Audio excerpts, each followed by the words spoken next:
thara kan lo lo ma che o khongai in subscribe button le icon bell kha min lo click sak ve ula kan lom hle ang WhatsApp number 9612 608 775 pa biak hriatreng kan ni e ole chi bai ule tum chu hey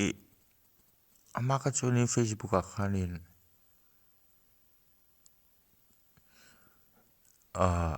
status te kan overview wa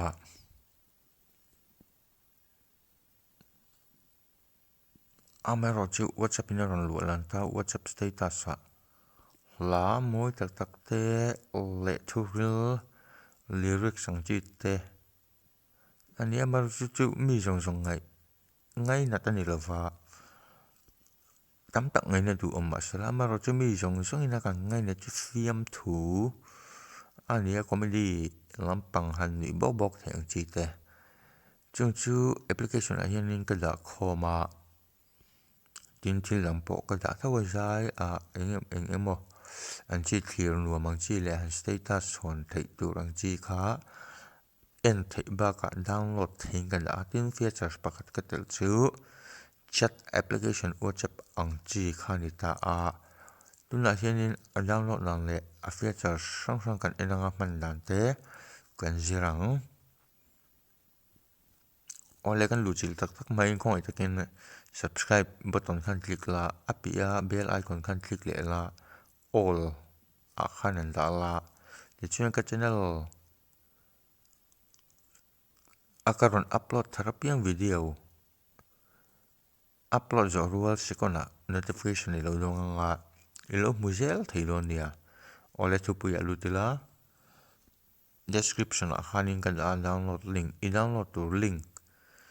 ti nuaya khanin link ka da status video downloader link ti te kami nuaya link khan click la ke chening ka copy ya ka paste me nga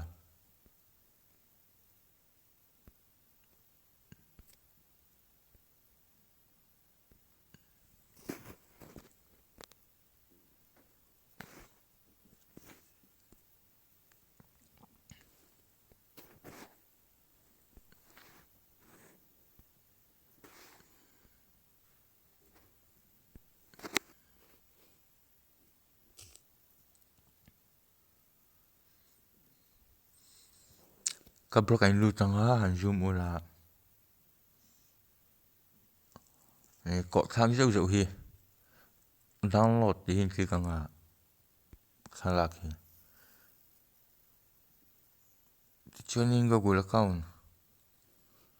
in du ber khan ti kanga pakhat item in nei chuan in okay ang package installer click anga download anga download zo MB hi 9.7 MB chawni ate mm a ZoGoogle status downloader tinia install ta ula kan install anga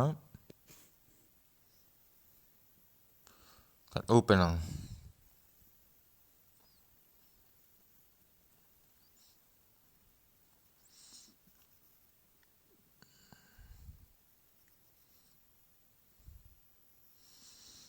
welcome speech oma welcome message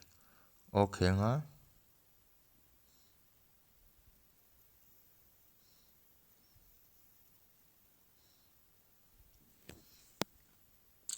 etchi kan tel ve china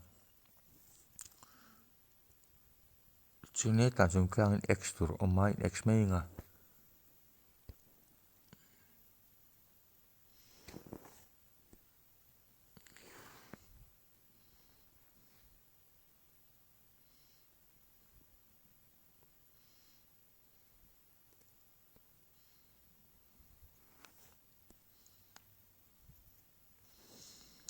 Sintin la umdon anga puih click pop mela profile siam na hi chung ber hi ta hian I okay nga profile siam don le aloi penga ta hian in name a hianin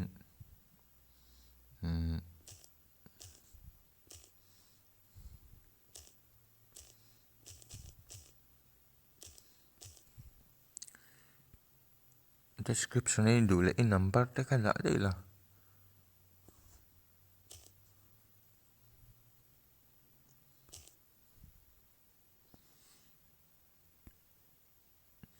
sila ka hiam mail gender khan data la mail akan danga chunin camera element click la i profile picture select photo ni lutanga gallery in open anga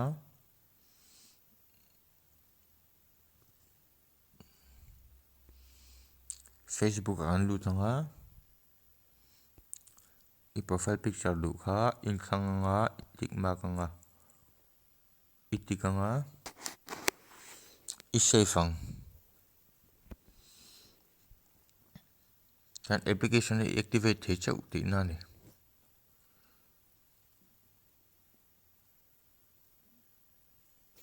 i chat hom chung khan ita a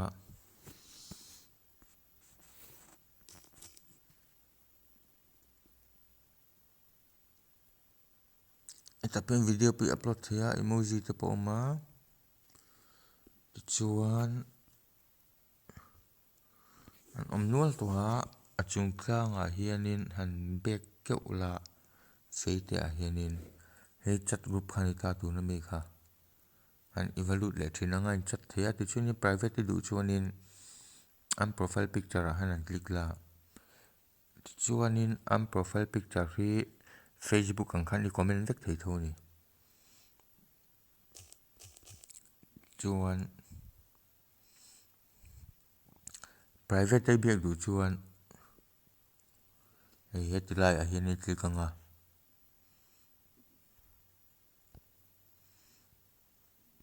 hei PVT na ni a hei private message na ni a click mai nga hangan da tal ta biak le ta la poimo bera chunin status video download dar han download na tu tin lut la em video upload salo trâu nga chang sang chuan pakati du khan open chin ta la Lalpan comment a pek vek thea an upload hi te lo ti ve te la chuan na tamuang da ula ka 100 KB per second pokal lova video loading po na ti em lung lei tun lai wifi po hi enti na mani love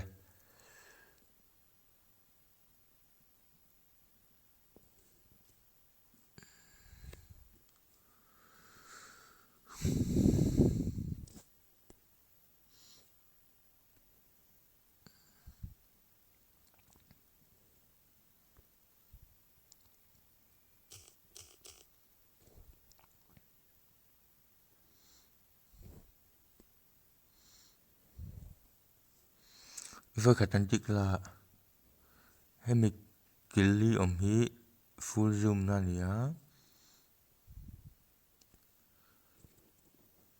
chuan Facebook sa te hun download na ni download thia downloading file kalanga hei hi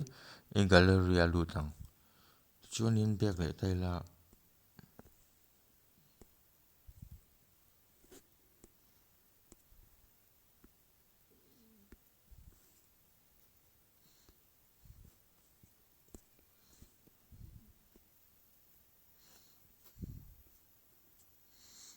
hi alone ta mi hi upload ve du tang khanin upload option kha ka siamin ka free a le lokana top na ta mi lo hriatreng mula rating pen pe thea ta hi lu tanga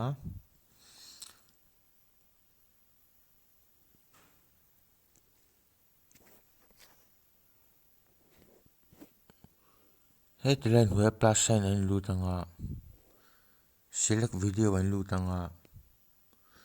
gallery in video du khain upload ve thelo upload ve ram to la ga duwa thiam thu em cái này đâu ạ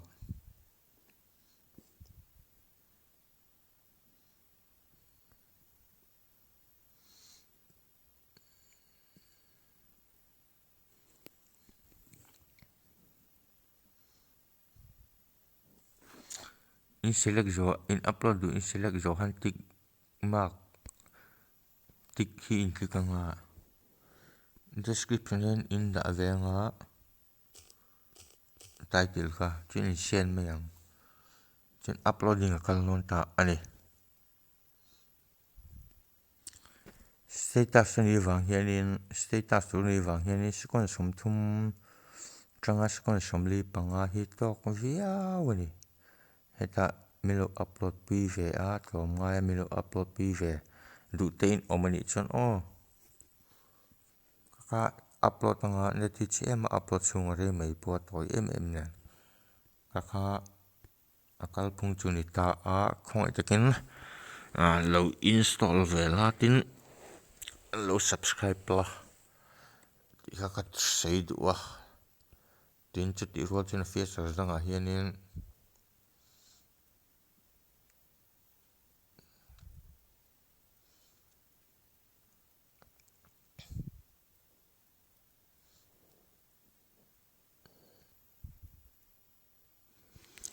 het la share hi oma anlu tala WhatsApp ai mo khoi apo ni ta sala han i share ve thaya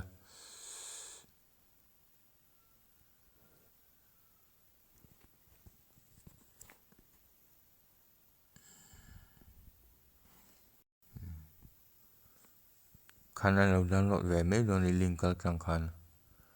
o ka features sunia la thuam bel zel tumania khonga in lo install ve latin lo subscribe ve la lo share ve la kalom hleang